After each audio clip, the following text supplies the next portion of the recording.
Brunch Culture. We want to talk about faith. We want to talk about politics. We want to talk about race. We want to talk about pop culture. Literally, everything is up for discussion, and that's what brunch culture is about. It's about a thing. Feel real good. Wave your hands in the air and lick 2 shots in the air. Brunch Culture. Brunch Culture. Brunch Culture. Brunch Culture. Look, Lisa V. What's up, Randall? What's going on, Lisa V? How are you? I'm doing wonderful. I don't know why this song came to my mind, but I was going to say it's Donnell Jones, but I don't think he sings it, so I'm not going to sing it because I don't want to be wrong. What song is it? I don't want to bore. He actually did do that. Look at you. Donnell Jones did a cover of that. Come on, Lisa. Who sings it originally? Stevie Wonder. Okay. Yeah. Okay. So I'm not. Yeah, you ain't off. You got it. Okay. Look, come on, Lisa. Look, I'm coming. You getting better. Well, if this is your first time listening to Brunch Culture, Lisa has a track record of knowing pieces of songs, what she thought was the song. And, we've been over the course of our show, Lisa's been getting increasingly better with her vocal skills. She has like a whole host of lyrics. Rhythm is fine. You don't need the rhythm. We just, you getting the lyrics, and that's what's important. We getting you the right lyrics and with the right artists, and we pinning them together. And yeah, you out here doing it, Lisa. I'm trying. I'm doing all I can with what I can. Hey, that's all we require here. So welcome. If it's your first time listening to Brunch Culture, welcome. This is the show that everything is up for discussion. That's what we do here. We talk about everything from, the people that we don't necessarily want to talk about, like the people whose last names start with K and J. And, we talk about those people. We talk about just everything. This is all stuff that you likely will hear when you're out with your friends at your favorite brunch spot, throwing back the mimosas and just having a good time. Like, that's what we're doing. We are bringing it to the airways and we're talking about it. So, welcome. Yeah. Speaking of people that last names start with J and they apparently are in commercials about beverages with high fructose corn syrup. Kylie Jenner. High fructose corn syrup? I was like, wait, what? Well, is it like, where you going with this? No, that's why I stopped. That's one of the factors of why I stopped drinking Coke. Because it had all the syrup and sugar. So they tell you not to drink anything with high fructose corn syrup. And soda has a lot of that in it. That is so specific, though. Like high fructose corn syrup. Like, that is very specific. People say that. You never had a conversation about high fructose corn syrup? I haven't. I can't say that I have. I've heard of it. But it's like, people be like, oh, well, I don't want a soda because that's bad for you. Or, I don't want a soda because, it burns your throat. Or I don't know, it's fattening. You was like, high fructose corn syrup. That's a mouthful to say. But it's good to know why. Maybe that's the problem. The problem is so many of us we just say stuff bad and we don't necessarily know why it's bad. We just call it bad and just don't do it. But Lisa, you are educating the people. You are helping the people understand. Yeah, because that's why I love Ocean Spray pink grapefruit juice. I love it. So I used to buy the regular kind, but my roommate in grad school, my first roommate, I did not like her. But I'm sorry, I don't know why that came out. You had to throw that in there. I think I'm still salty. I would say you sound like you're still a little salty because I helped my heart. You just threw that. I don't like it. Yeah, but anyway, I'm trying. Yeah, whatever. She told me that she was like, "Why are you buying that? That has like tons of high fructose corn syrup. You need to buy the one that's 100% juice." And that's when I switched over. And, she was like a real health kick person. Well, shout out to the roommate for, she gave you knowledge and Yeah, you gave that's us like the only knowledge. thing that was helpful. Because everything else was a waste, huh? Yeah, she just used to have people over. Like, I don't like inconsiderateness. So, like, if I got an exam and then you decide to randomly invite all your friends over and they super loud and I can't go work and they over to like 3:00 in the morning, I just feel like that's inconsiderate. Yeah. Nah, I don't think I would be. Luckily, I've had very good roommate situations, like, all the time. I don't think I've ever had a bad roommate situation. Nothing that was, like, unbearable. You know what I'm saying? Something like that. Like, somebody just inviting people over to the wee hours of the night. Yeah, thankfully, I never had anything like that. Yeah, like 5 people, and then you trying to, like, you got to go to class the next morning, and it's just like, and it was like a brand new condo. And the new apartments and condos, the walls are paper thin, so you can hear, everything. It's like you in the room with them. Yeah, that's not. Yeah, I wouldn't have been able to make it. So more power to you for doing that. But we were. I think we kind of got segued. We were talking about Kendall Jenner and Pepsi and cultural appropriation. Yeah, Kendall Jenner and Pepsi. So I actually heard about it before I saw it myself. Like, I didn't see the video, but I just heard a bunch of people talking about it, and at first I was like, kind of like, what's happening? But then after I saw the video, I was more so annoyed with people on social media than I was with. Well, I can't. That's not fair. I was gonna say I was more so annoyed with people on social media than I was with the video in itself, the commercial, the ad. But that's not to say that the ad didn't piss me off. The ad really did annoy me, and I was really annoyed too because people were saying, the people that I was annoyed with kept saying, oh, it's just it's a commercial, it's just an ad, like nobody is trying to appropriate anything. And I don't necessarily know. I didn't feel like they were appropriating something from Black culture. I didn't feel like they were appropriating. I felt like they were kind of dumbing down and whitewashing something that, for the most part, on a larger scale, people talk about, like, the Black Lives Matter movement, and we talk about protests, and everybody's always downplay. You have people from so many people talk about, oh, well, what is marching doing? Marching doesn't do anything. Or, there's these thugs out here and they don't need to be out there. They need to find something else better to do with their time. Like, everything is so bad, when we're protesting for justice for our people, standing up for our rights and for ourselves as Black people. When that happens, everybody has something to say about it. It's so bad, it's so bad, it's so bad. But then you take this commercial and you basically take that whole setup and you make it seem like, oh, well, all they needed to do was just share a Pepsi with the police, and then they all can just have a good time and have a party and smile and dance and just be happy and married together. And it's like, yeah, no. That's not what the problem has been. And that's not the answer. And the fact that if you were Pepsi's little statement of trying to, bring everybody together and them trying to help everybody, is like, this is bogus, because if that's what you were trying to do, there were so many other ways to address this than putting somebody who is not even an advocate for the community, somebody that isn't speaking out on their big public platform about injustices, and you put them in the commercial. Come on now. It's just... Yeah, it was very, very, in very, very, very poor taste. And yeah, I was pretty disgusted by it. Yeah, I was like, why did they even do that? Like, I don't understand, like, who thought this was okay? And it all lends me to think about what does representation in the boardroom, why it's important. You know what I'm saying? So people can say, like, no, let's not do this.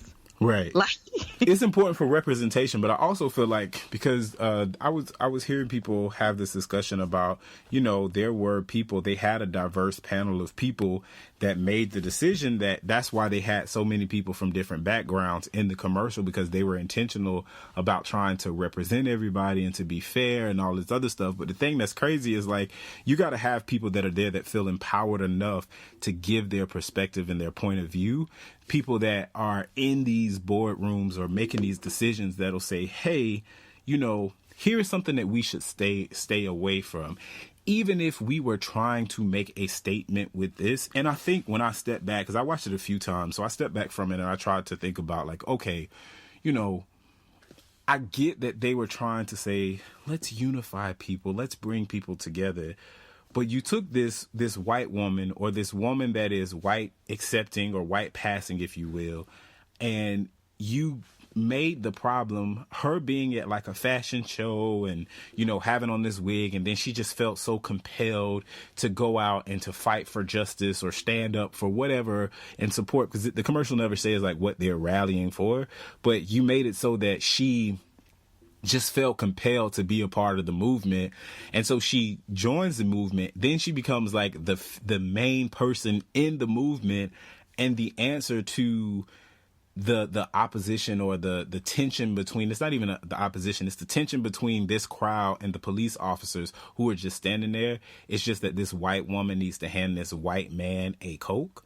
It completely strips the issue and the argument of race from, you know, the marches and the rallies that we have, from the way that people are treated in Flint, Michigan from protesting, and the way that we saw this militarization of monitoring police officers, monitoring the crowd. We saw that, and that was literally, that can't be tied to anything else but race, because we also saw the Women's March and there was no tanks out there. Like, we saw, and you know we what I'm also saying? see when they win a game and there's all this kind of stuff going on. And we don't have tanks, we don't have tear gas, we don't have and any it's of just this saying, stuff. oh, these kids were just out here. They were excited. Exactly. And they're still known as college students that just got excited and a little rowdy. Right. We don't hear names. Thugs being thrown around, you know, these horrible They set stuff people. on fire all the time. Exactly. So it's just like, that's what the problem is, and that's what you're not being sensitive to. And it's, if you wanted to use to make a statement with like peaceful protest or rallying or something like that, I'm not offended by someone or a company try to make a larger statement by using that. I'm not offended. But what I am offended by is you trying to make it seem like, oh, well, it's not that bad. And something as trivial as a can of Pepsi. It wasn't even like a bottle of Pepsi or like a 6-pack. This was a single can of Pepsi, is all that people needed to just satisfy and calm down and just help the police officers really understand what they're going through. Like, it was just very poorly done. It was a terrible commercial. Nah, bro, because when we reach for that Pepsi bottle, death is on our doorstep. I'm talking about not even on a doorstep, in your living room sitting down, because you gone. Like, he had a gun. It was just a can of Pepsi. He was trying to, you know, reenact the commercial that Kendall Jenner was. Did you see King Kumran try to reenact it? If how it would have looked if a black person did it? Wait, was that's the video of like he came out and he ended up being in jail like at the end? Yeah. Yeah. I saw that. That was hilarious. I was like, yep, that's pretty accurate. That is exactly how it would have been. In other news this week, Kendrick Lamar dropped a song, and people were into Be humble. His album was supposed to come out, and it's got pushed back another week or something. I saw that too. People were tweeting about that. Yeah. But yeah, so be humble, sit down, be humble. I didn't like the excessive use of the B word in the song.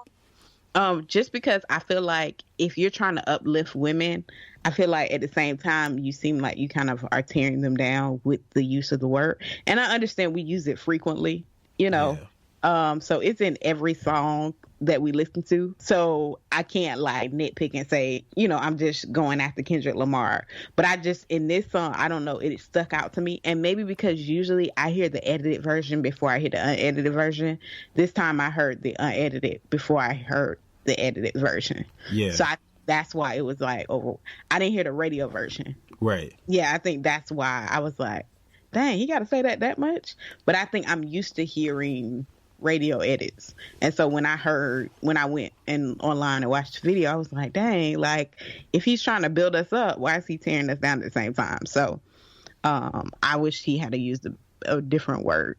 Yeah, that makes sense. So it's, I guess for me, when it comes to that, I'm so used to the word being used not in the context of speaking to women, but just kind of like as a, do you know how people say like bruh or like homie or nah? Like, it's like, it's almost interchangeably used with that. So for me, I mean, every time he used the word, and I only listened to the song a couple times, but every time he used the words, I think it was more of he wasn't like directing it at women or a woman. It was just kind of like, just in general. It's almost like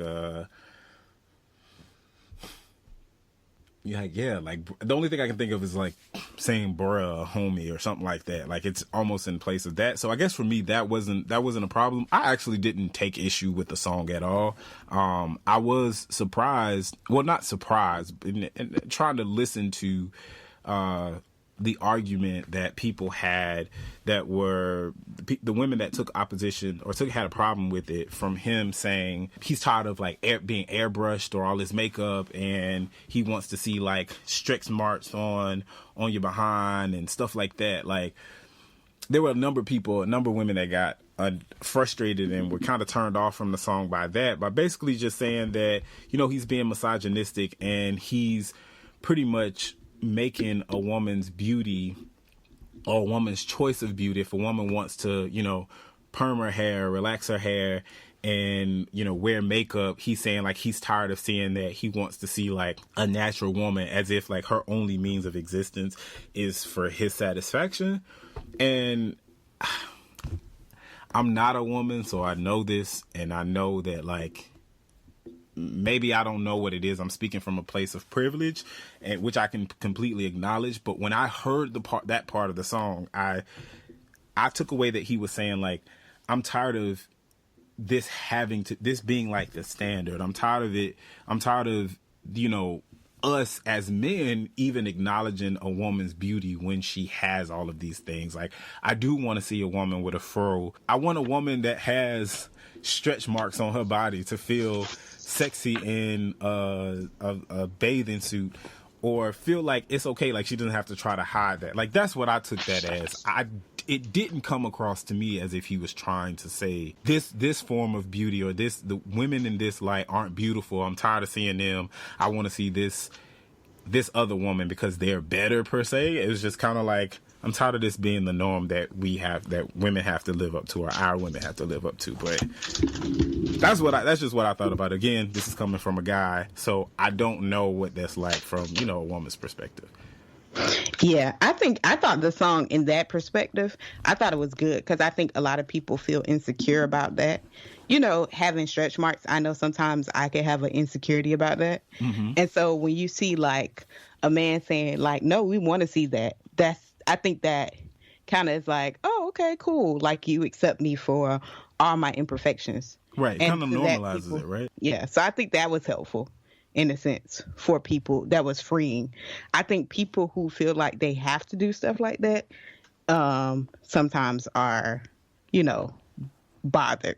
Because it's like, no, I put all this time, money, and effort. You need to appreciate it. Yeah, I didn't really get the argument of being upset by that line, saying like, oh, you know, he's being misogynistic. And again, not to say, because we know this about, you know, music in general and rap music, just honestly anything where it's male dominated, like misogyny is everywhere. So it's not something that I definitely will be like, oh no, Kendrick Lamar is not misogynistic. It's kind of like, well, that comes across in rap in general, and at some point in time, you know, your favorite artist, the greatest artist, if you will, has been some form of you know, misogynist, just on the fact of kind of rolling with the industry and the way that it is, and just kind of what it means to kind of flex your masculinity, if you will. That kind of comes out of that. So, but yeah, I just didn't really think it was that came from there. But what we should have been saying, be humble too, was old girl in this Uber car. The worst, it was being, I think she was called like the Uber customer from hell, or the worst Uber customer, or whatever it was. Like, this 3-minute video that came out of this girl in New York. I think the guy said they were in the Bronx, and the video starts with him recording, and she's just spazzing out, like yelling, screaming, hitting the back of the seat. She like takes the water bottle that she has, and she's beating the water bottle in his car, saying, I'm going to, throw water everywhere. I'm going to tear this car up. I'm going to, tell the police that you raped me, call the police, because I guess she was going off on him and he threatened to not take her to her destination. So she started flipping out. It was really, really disgusting. And she was going to be my roast when I saw it, because she's going to be my roast, not just because of the video, but because of her saying stuff like, I'm going to tell the police that you raped me, and actually saying that, and knowing that had he not been smart enough to press record and to get all of this stuff on footage and get it documented, she could have said that and it would have been his word against hers. And literally his reputation with Uber, his reputation, honestly, probably to a larger scale, depending on how far she went with it, would have been messed up, because people would have just viewed him as, oh, he's a rapist. Oh, he tried to rape her in the Uber car because she was upset that she didn't get what she wanted. Like, I hate when people use that like that. Rape is something that's so big and it's such a serious issue that you never want to lie about it. So it's just so frustrating that this stupid lady or girl is like, I'm going to tell them that you are, I'm going to tell everybody that you raped me. Like, why would you say that, lady? Shut up. Yeah, it's insane. And I'm so glad that he recorded her, and that she's permanently banned from Uber for this, because that's ridiculous. And I hope they spread it to Lyft so she could be banned from there as well. Honestly, I was going to say she needs to be, I wish that there was something that, and I mean, I guess there's not, because technically she didn't commit like a crime, but I wish there was something bigger or more that they could do to get her to kind of punish her in that sense, because it was just really, I was really disgusted when I watched that video. I was extremely, extremely disgusted. It was so, why would you do this, lady? Why would you ever think that this is something that's acceptable and that's okay? It's really not. It's not at all. And the fact is that it's not her first time doing this and probably getting her way. Absolutely, because that's what he ended up pulling over first. I don't know if you watched the whole video, but I sat there and watched most of it. I kind of fast forward for like a few seconds, but I watched most of it, and he actually stopped and said that he was not going to take her to her destination, and she kept going off, and he was like, well, if you calm down, then I'll take you, because her phone died, so she couldn't call nobody else. She was like, I'm gonna tell my boyfriend gonna come and he gonna F you up and yada yada yada. And it's just like, I think the way he handled it was great, because especially if I was like in my hometown, yeah, I would have pulled out my phone and called a couple people and be like, hey, meet me here. I'm going to take her there and y'all can deal with this, because I'm not going through this with you. So y'all tell us what y'all think about Kendall Jenner, Kendrick Lamar's Be Humble, and this Uber passenger that is crazy and deranged. Hit us up on Facebook, Instagram, or Twitter with the hashtag ChatBC. We would love to engage with you. We'll be back with our main dish.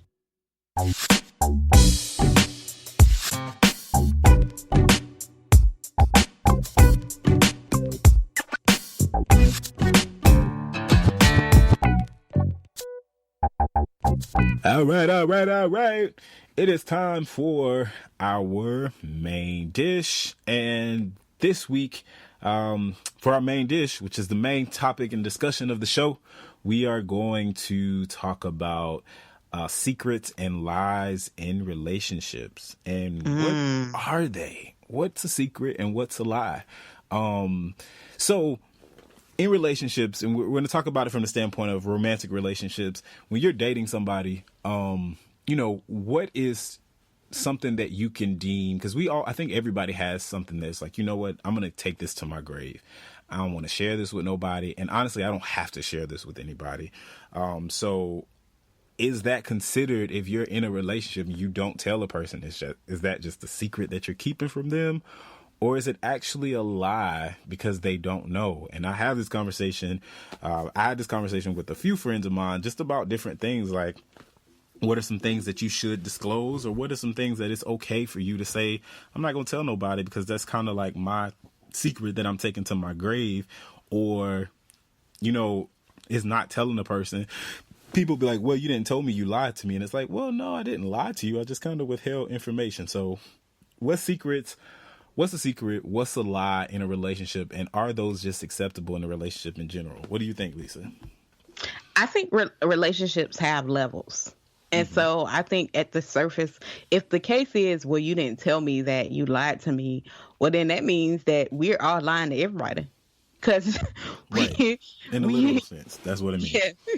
Yeah, because we're not. If you take that same principle and apply it to everything, then we're all lying to people. We let people know things on a need to know basis, right?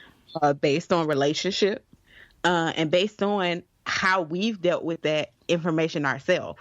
Some people don't share information not because necessarily it's that they want to hold it back from people, but they have to process it themselves. Right.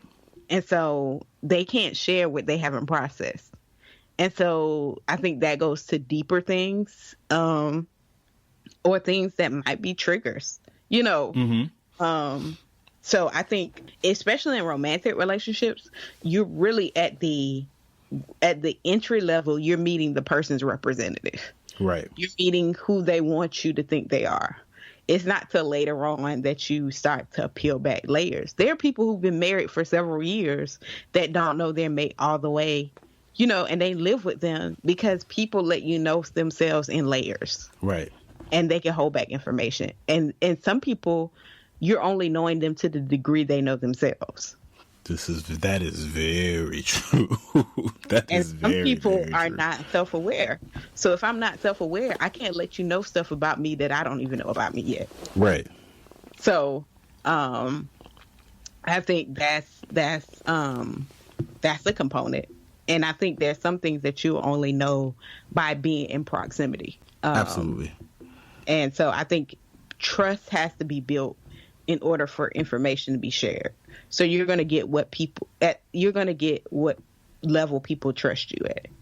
And I can't be expected to give you my deep, dark secrets on our first date. That's ridiculous. And that bogus crap that people do about, oh, I never told nobody this before, is a scam. Usually, most of the time. Yeah, it's definitely a scam. Especially like the first week and you like giving deep, dark secrets. Nah.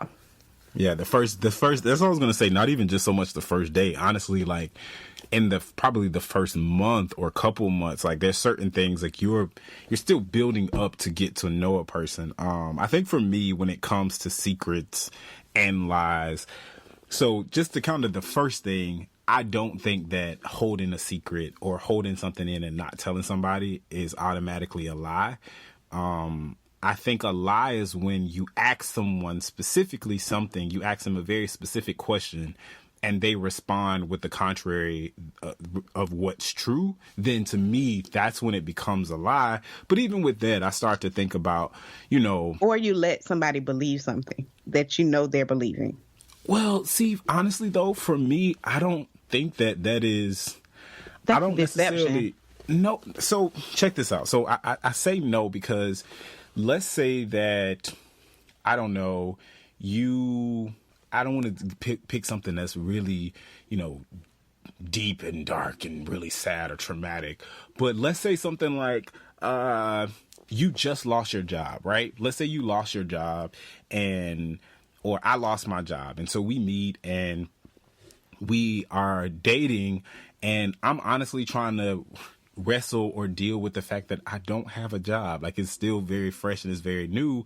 And so we go out and you introduce me as, oh, this is Randall. Randall's a manager at McDonald's. Well, I'm no longer a manager at McDonald's technically, but you go on believing it. You say that at this space, if we're just starting to date and honestly, you financially aren't going to be impacted by me not having my job anymore. For me, I don't think that that's a lie. I don't think that it's just not something that I'm ready to share with you or you need to know in that moment. Like, I guess it's quote unquote deception, and I say quote unquote deception because it is deception, but it's like, but why do you need to know that? Like, honestly, we could be dating and something could happen tomorrow and you're gone and I'm still trying to deal with the fact that I shared this with you. Now you're not there and you're mad or we're not together and I'm still unemployed. Like, I think there's certain things for me that it depends on where you are in your relationship. And if you want to coin it or say that it is, a lie, I guess I can't argue with you with it, because based on just what a lie is in general, I guess it is. But it's kind of like, but at this stage and this point of our relationship, that ain't your business. Like, you know what I'm saying? Like, if we just kind of started dating and we're still fresh and we're still new and you're kind of introducing me. Let's say I was going to meet like your friends and you're like, oh, Randall's a manager at McDonald's. It's kind of like a complete downer for me to be like, actually, I got fired last week, so I'm no longer a manager at McDonald's. Why do all of y'all need to know that? That's none of y'all business. Like, you know what I'm saying? Like, that's not going to be helpful to my situation. It's not going to help me get anything together. It's not going to grow. So I think for me, in that sense, it's like, well, it's not really a lie. I guess it's a secret. And, maybe if we continue to get serious or we get into a relationship or I just haven't found another job, then I can tell you. But at some point in time, I just kind of feel like there's certain things that, as you say, like I like to say, like you said, there's layers of things that come off. I think there's levels of intimacy, and that means like there's certain expectations that shouldn't be had at different times. Like, if we aren't that close, then you shouldn't have this expectation to have all of this information about me. But we should definitely be on a journey of starting to share more information with each other, and we should have an understanding or be developing a working understanding of what's important to each other. Like, this is me knowing this or being a part of your life is important. So I think that there's certain things that's kind of like, it's fine if that's your secret, or, I don't necessarily think it's a lie per se. We start talking about things that are like what should be disclosed in a relationship. The biggest thing that people talk about, right, is body count. Well, I personally don't want to know. I want to know, and I'd like to think that I don't care, but I realize that I do care. And because I care so much, I'm like, I don't want to know, because I don't want to hear a number that's going to rub me the wrong way. I don't want to hear a number that's going to make me think of you out of anything other than what I know you to be. And so unless you're like a complete slore that I need to be concerned that, like, if I touch you, I'm going to fall over and die. Like, I don't really, I just kind of feel like that's not, I'm not going to ask you if we have a conversation. And it's like, so I had a conversation with one of my friends. This is years ago. And she was like, yo, so if a girl lied, would you prefer a girl, like, let's say a girl's number was like 80. Would you prefer that she lie to you or actually tell you the truth? And I'm like, lie to me. Tell me 3. I'm perfectly fine with it. And this is not to say that it's for me. It's just me. I know me. I know what works for me. And it's like, if I don't have anything to worry about, if, we are going to get ourselves checked out so we know what we're dealing with and we're fine. If when, we engage and it still feels good, like, I don't need to know 80, because 80 would really jack me up. 80 would mess me up. I'd be really, really messed up with 80. So, is it a lie? Likely. Is it a secret? Probably. Do I want to know in this case? I don't. So, I'm perfectly fine with us having, like, secrets and lies and that, in that sense, because that, I know for me, that's something that's sensitive. Like, I would really...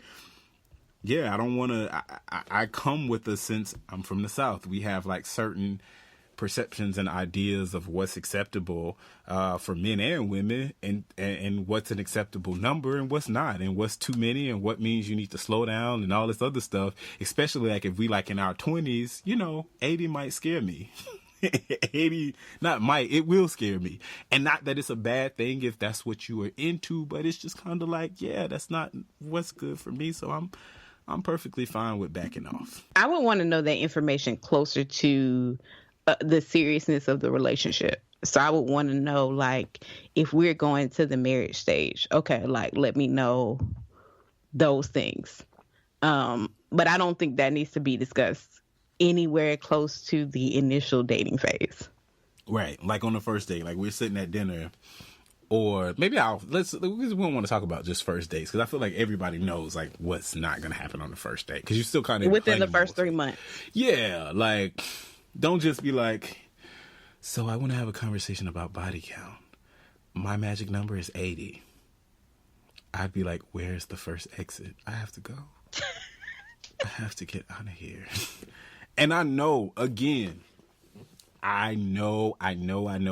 Like, and I'm not saying this to try to be like politically correct, but I'm just saying this in terms of like, in the grand scheme of things, probably the biggest thing that comes along with it, it likely says nothing, because for the most part, you know, you don't know, like somebody's been with 3 or 5. I'm kind of going to say that, but that's not really true. But anyway, you know what I'm saying? Like, it's one of those things, like, it likely doesn't define you now. Maybe it defines you at a certain period of time, or, you know, it kind of tells the story of where you were, but you can be an amazing person, a good, wholesome person that has decided that, you know what, I'm celibate. You can have a body count of 80, but be like, I've been celibate for the past 5 years. You know what I'm saying? So it's like, you were at a place now. Does that define who you are today? No, it doesn't have to.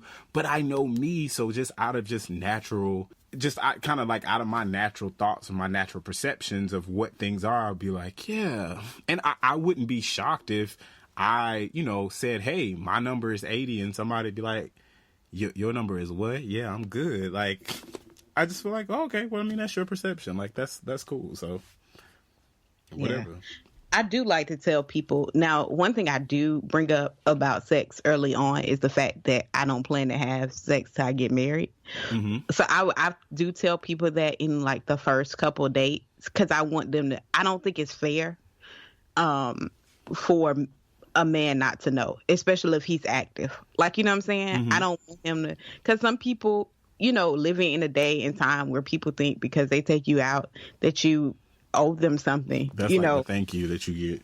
Yeah. So because I know what the kind of day is and the kind of way some people think, I don't assume. Mm-hmm. So I want to let you know where my stance is. And so some people will date you and say, well, okay, that's your stance. I can break you down. And then 3 months in, they see you not going to be broken down, and then they peace out. But I like to let men know early so they can have the option of whether that's something they want to commit to, because that's my decision, you know what I'm saying? But right. I'm not going to impose that onto you. So I don't think it's fair if I just let you think we're dating and then you think, oh, we about to have sex at some point, and you like, and I'm like, nah. Yeah, that's not happening. Yeah, so I think that for me, that's something I got to give off up front about sex. Mm-hmm. I don't have to know how many people they slept with, but I just want you to know that I don't plan on sleeping with you. So if that's something you're looking for, you might want to just exit. I don't want you to feel like you wasted your money. And that's fair. I feel like that's fair. And I feel like that falls along the lines of, like, you know, not lying to, or not keeping a secret. I don't even want to say lie, but just not keeping a secret from somebody, because likely it's not a secret, and then it's something that is going to directly impact them, so they need to know. You know what I'm saying? Like, if that's their intention, or if that's their expectation of a relationship, if, you know, your expectation is, if I'm going to commit to you and be in a relationship where, well, I'm going to get my sexual needs met, then that's a part of you that they need to know early on in terms of making plans and preparations for moving forward, because if they don't, then they'll be out of it. So that, you know what I'm saying? That makes sense. Yeah, but I don't think I wouldn't ask them like, so how many people you been with? I don't think that's any of my business in the first few months of dating. You know what I'm saying? Yeah. So, and I think the whole, because, you know, that question in general, people have had like so many different responses, and I know a lot of people that have a lot of different thoughts about it, and I don't think it's a bad question. I know people that think it's, you know, it's just a really bad and inappropriate question to ask somebody, like, why does it matter? Why does it care? And I honestly think that, you know, that means when you find a person, you figure out what it means to them, and it likely will tell them how you view sex, what you think about sex, what you think about having sex with people, based on their beliefs or their belief system or the way that they view sex. You guys might not be compatible, right? They might view sex as something that is just like this, oh, this is something that I should only share with you when I'm at the point of being in love with you. And you might be like, I might just share this with you because I feel like, and it feel good, and you look good, and I look good, and let's just make it happen. And I think we'll have great sex together. So like, let's just do it. You guys are viewing it, two complete, like, different ways. So that's something that needs to be disclosed, up front. So anyway, so we talk about that. Let's go into like some real stuff though. Some things that are like, because, I want to have this conversation, but it's brunch culture. Everything's up for discussion. So I want to make sure that we're being fair and not just talking about the surface stuff that's easy to talk about, but the things that's a little bit harder, to talk about as well. Like, I think there are certain things in terms of like, maybe like sexual experiences or, STD history, statuses. Those things are family. Are you married? Diseases. Yeah. It's like, well, something like, are you married? I probably need to know that, You'd be surprised how many people keeping it a secret. Probably want to tell me, because, if we're going to be together, I don't want nobody, like, my life about to end because you got a whole husband out here and you're just not going to tell me about it. So, yeah, I think that. But I want to have I want us to talk about and specifically, focusing on the harder things to talk about, because that is a thing. We actually want to get an STD advocate on the show to kind of talk about that, because one of the girls, we talked about her before, but she's written a book, and she's an STD advocate, and she helps people work with and work through contracting and having and living with herpes. And so something like that, like if you don't disclose, or that, let's say you're living with herpes, is that something that you disclose to somebody? Is it something you don't disclose to somebody? You know what I mean? Like, is that a lie for are you lying to them by not telling them? Or is that just a secret that you can keep to yourself? Like, for me, I think in that type of that situation, I think, is that the one you could break out on your lips? Yeah, so there's like two different types. So there's like one that's like on your lips, which is like a cold sore, but then there's like genital herpes. Yeah, I just feel like I need to know. And that's what I'm saying. Like, I think, with herpes, like, or an STD, that's something that you might want to tell me. Or I think that you should, you should share, because I feel like anything that is going to put a person in harm's way or change the course of their life, or change their status or something or whatever, like you need to disclose that to them so that they can make a choice or a decision. Like, hey, here's what it is. Like, let's decide if we want to move forward or not. You know what I'm saying?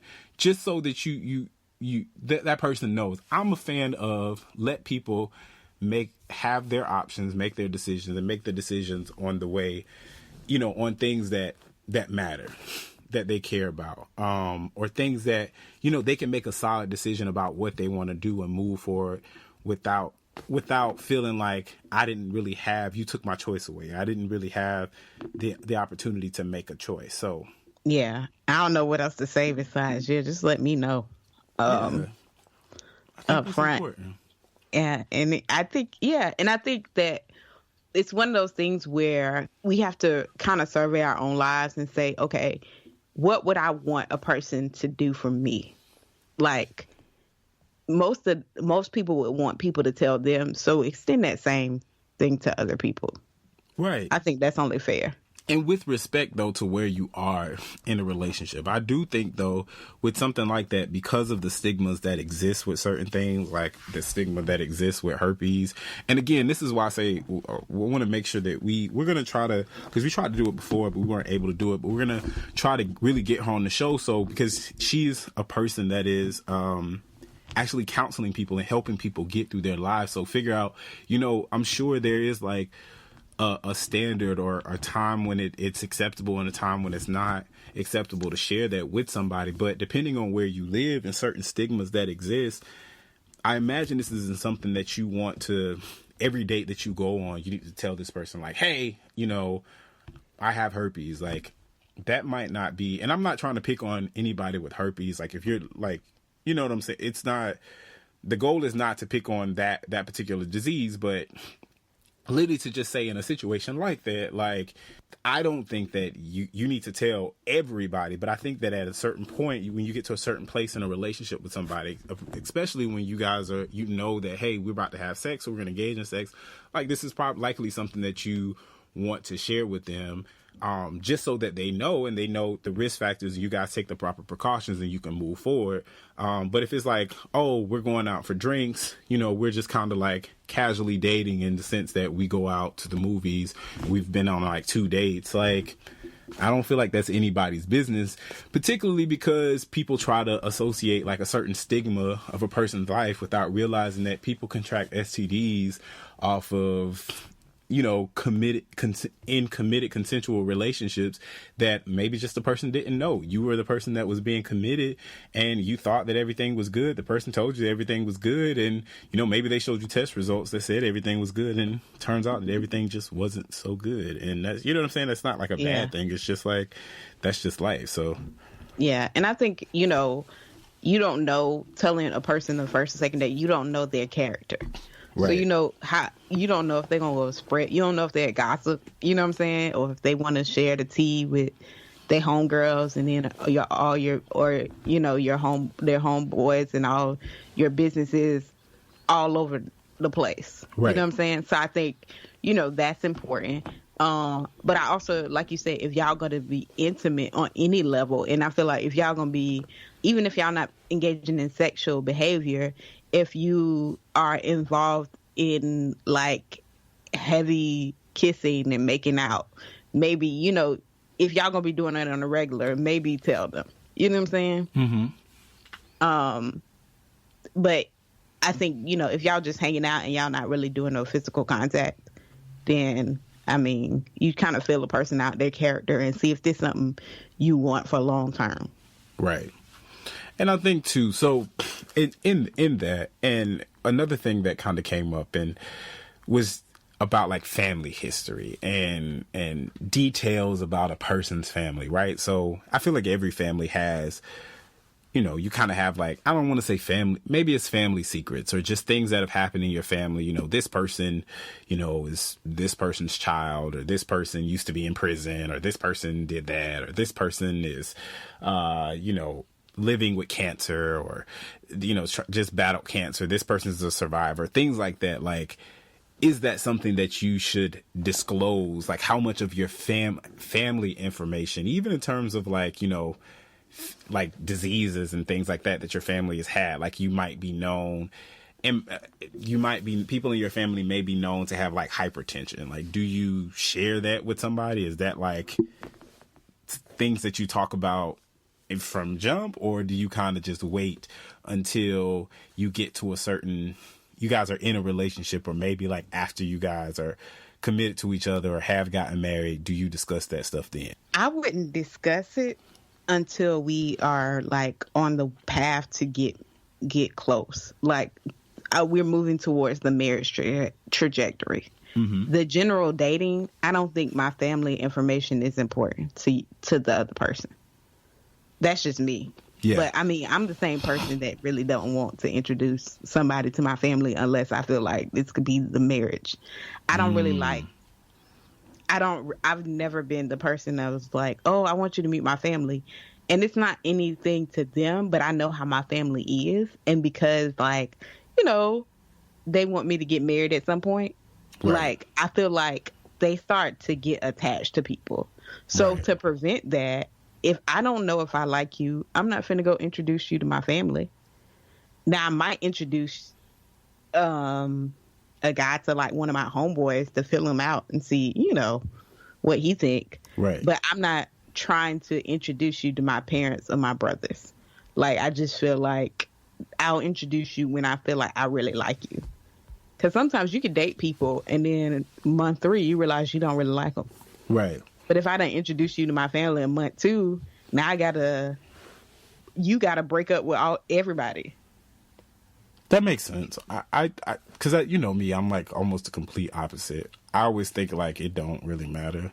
I realized with my little brothers that I stopped bringing people around them because they don't know how to let people go. And that was really frustrating. Like, you know, the relationship has been done, or it wasn't even really a relationship. It was like we were just kind of kicking it. And I'm like, oh, yeah, that's my family. And then like you're with somebody else and these little knuckleheads be like, oh, where's such and such? And it's like, why are you bringing this name up? Like, but I guess, so the only people I feel that way was them. With everybody else in my family, there's just kind of like, they are who you say they are. You guys are what you tell me that. Like, if you bring them around and I think they're nice, it's like, oh, okay, well, you know, that's cool. And we can deal with that. And that's we can roll with that. And then if it's not that anymore and we don't see, they never come around, it's like, all right, well, cool. They ain't around no more. All right, well, let's, you know what I'm saying? Let's keep it moving.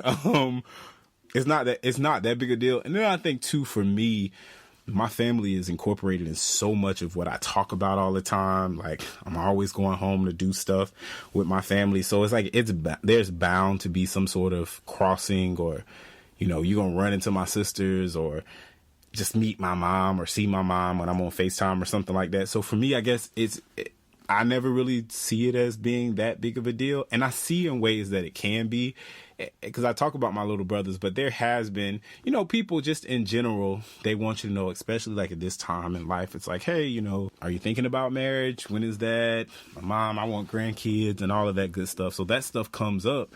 So, you know, I can see how it is, but I guess too, I'm just kind of like, well, look, if I say it's over and it's done, please don't ask me about it anymore, or I'm just going to ignore you.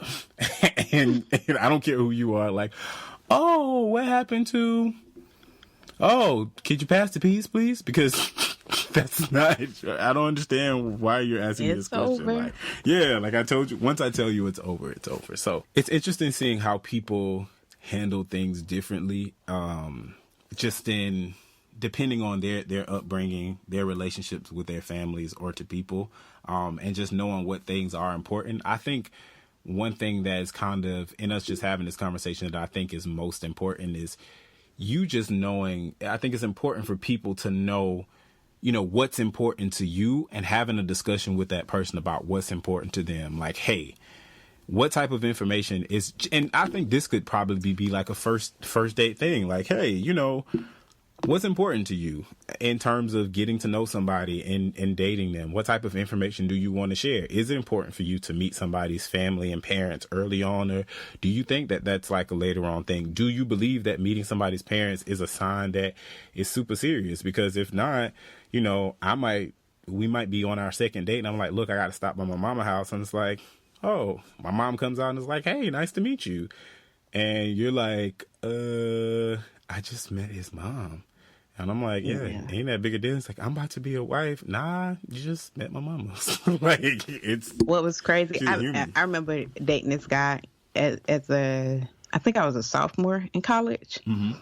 And he was like a minister or something, young, like a youth pastor. And I'm just chilling. Like, I didn't even think I would be doing what I'm doing now. So I was nowhere in my mind. And so he was like, we went on one date, and the first date, he was like, I want to take you to meet my dad. And so I thought it was weird, but he came and picked me. I think he thought he had to meet my family. And maybe this is why I don't like people meet my family. He had to come and pick me up. He wanted to come pick me up, but I was at my grandmother's house for Sunday dinner. So he came and picked me up from there. So because of that, by default, he met my family. So after we went on a date, we went to dinner and a movie, he wanted me to meet his dad and stepmom. And so I met them, and I was just like, yeah. And I was like, well, I'm thinking to myself, you only met my family by default. It wasn't like, come meet them. Yeah. It was, you're meeting them because of X, Y, Z. Right. So he was like, yeah, if it continues to go well in 4 months, I can see myself proposing. Goodbye.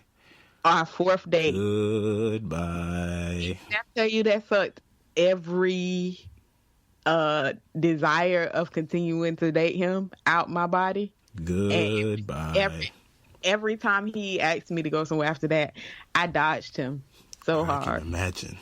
And he was just like, I don't understand what's wrong. You keep canceling our dates.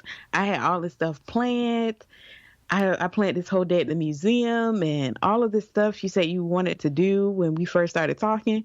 Yeah, I said it when you didn't put 4 months on the proposal. Exactly. I said that. I said it when I thought in 4 months I'll still be getting to know you. Not when in 4 months you wanted me to start planning for a wedding, bruh. Once that happened, sophomore in college, marriage is not nowhere on my agenda. I am all the way good, bruh. All the way good. It's have a nice life. Kick rocks and don't even worry about the socks. He was 2.5 years older, but still, I didn't expect him to want to be married. Like, jeez, what are we doing? Yeah, and no shade to people who listen to us that got married young. That just never was something I desired to do. So I just really was confused. Like, so that really, especially when you met the family by default, and you talking about in 4 months. I can see, nah, bruh, you can't. Can you see tomorrow? Let's look at tomorrow, bruh. Then I started looking for every excuse to break up with him. Like, I don't even think we were officially a couple. We had only just went on a few dates. It was crazy. I was so confused. And maybe that's why I'm like, ever since then, I didn't like people meet my parents. Yeah. Well, that makes sense. Maybe that's it. Context to everything. That makes sense. Well, y'all hit us up and let us know what y'all think about secrets and lies. What's a secret and what's a lie? And are there secrets and lies in a relationship? Hit us up. Use the hashtag ChatBC. And you can also hit us up on Twitter at Brunch Culture, and on Instagram at Brunch_culture. And that's going to wrap up our main dish. We will be back for our toast or roast.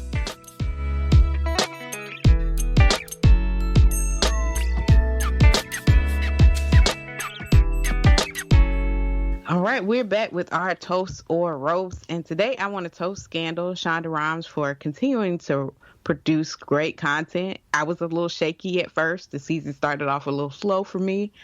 I skipped a few episodes because I was like, this kind of getting boring. But then she kicked it into high gear, and I'm all the way in now. Hook. Have you seen it? Yes, I saw it. Okay. Yes, I was so glad Hook survived. Let me tell you, when she slapped Abby last night, the life I got. One of the blackest moments in television history. Because and she kept slapping her? It wasn't, to me, the slap, but it was, what did I tell you? It was like, that's what your mama's, what did I tell you? What did I tell you? Like, and I'm thinking, dang, what did she tell her? And then when she said, never cross me, I was like, dang. Yeah. It really, if you've ever had a dysfunctional friendship, then you understand the wanting to slap somebody in the moment. And I felt like I really channeled Olivia Pope last night when she slapped her, because I've wanted to slap people before. And I felt like, man, that you did it for me.